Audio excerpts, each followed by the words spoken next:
Usted había sido acá muy mismo. crítico de la cuarentena, incluso recuerdo en este mismo programa, había Sí, invitado, que tuvo mucha repercusión, como a la insubordinación o a la desobediencia civil. ¿Se acuerda que eso armó mucho revuelo? sí, sí, sí, sí. Sí, y las cosas de la vida, alguno decía, Hasta tuve denuncias judiciales que no prosperaron porque eran disparates, ¿no? bien, ¿y cómo se siente hoy en relación a Sobre eso. aquella apelación a la desobediencia civil? Lo mismo. Sigo exactamente igual. Porque en teoría el Sigo riesgo era exactamente la igual. cuarentena es para cuidar a las personas que no se agarren coronavirus. Sí. Bueno, yo me la agarré y no por haber desobedecido, porque he sido siempre muy obediente con respecto a los, Usted se quedó, a los fue observante cuidados. de la cuarentena, se quedó en su casa, ¿correcto? Usted era Todo, muy de todo, ir a todo y lo caminar mismo y me lo usted no, agarré. usted guardó Sí. cuarentena, no la transgredió. Guardé cuarentena, sí. Y sin embargo me la agarré igual. Pero yo defiendo estas señoras que las han detenido porque estaban tomando sol en una plaza y bueno, y era completamente injusto. Y ahora ya hay muchísima gente que transgrede esas leyes sin siquiera saber que están transgrediendo algo. Sebrelli, le pido una evaluación de cómo ve ahora la administración de la cuarentena. Ahora quizás ya no el gobierno no usa tanto la palabra cuarentena y prefiere correr el peso a la responsabilidad individual. ¿Cómo observa en este momento al gobierno? No, mal, porque no sirvió para nada.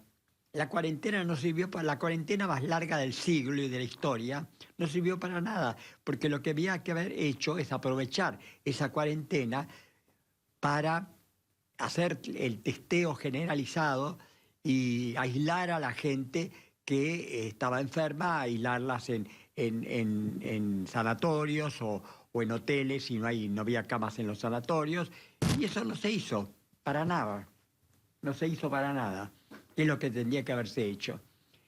Una, Y se prueba muy bien con respecto a un país tan... No hablemos de Suiza ni de Escandinavia, hablemos del Uruguay, que está acá nomás. En el Uruguay, el presidente del uruguayo fue el que habló de la cuarentena responsable y voluntaria y responsable. Y no ha habido tantos muertos como en la Argentina, porque han sabido aprovechar muy bien la cuarentena para hacer los testeos y el aislamiento, es lo único que sirve para eh, frenar la enfermedad. Y usted no el encierro a lo loco, el encierro en las villas miserias, encerrar en las villas. El encierro en la Villa Azul fue un disparate total, ¿no? Fue un disparate total porque ¿qué posibilidad hay de aislar a la gente hacinada en una villa con habitaciones donde duerme muchísima gente? Ninguna. Lo que había que hacer era sacar los enfermos contagiados y llevarlos a un hospital. Eso es lo que había que hacer. Usted No se ahora, hizo. le hago Se hizo mal. le pido una mirada sobre los últimos acontecimientos, esto es sobre esta iniciativa de reforma judicial, esta tensión, se recrea esta atmósfera que un poco jugábamos al principio del programa, esta idea del túnel del tiempo, una agenda que parece o de 2008 muy confrontativa o de 2013 con la democratización de la justicia, con un presidente pegándole muy duro hoy en alguna entrevista al expresidente Macri. ¿Qué puede decirnos de este momento?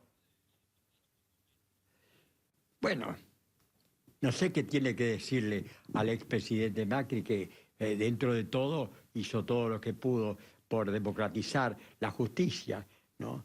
Y acá ahora se acuerdan demasiado tarde de la democratización de la justicia. Demasiado tarde. Ya está. La pandemia es un claro ejemplo de que se hizo todo mal. Porque se termina la pandemia sanitaria y empieza la pandemia la peor pandemia, que es la pandemia económica, social, cultural, económica, que va a ser espantosa, mucho más espantosa que la pandemia sanitaria. Eso es lo que la gente, eso es lo que se quiere ocultar, por eso se alarga, por eso se dice que se enamoró de la pandemia, porque se trata de estirar lo más posible ese encierro para que no salte todo lo que es este país que está totalmente hecho añicos. Es un país que va a quedar hecho añicos, porque no se puede detener la economía durante meses y meses y meses. Es imposible.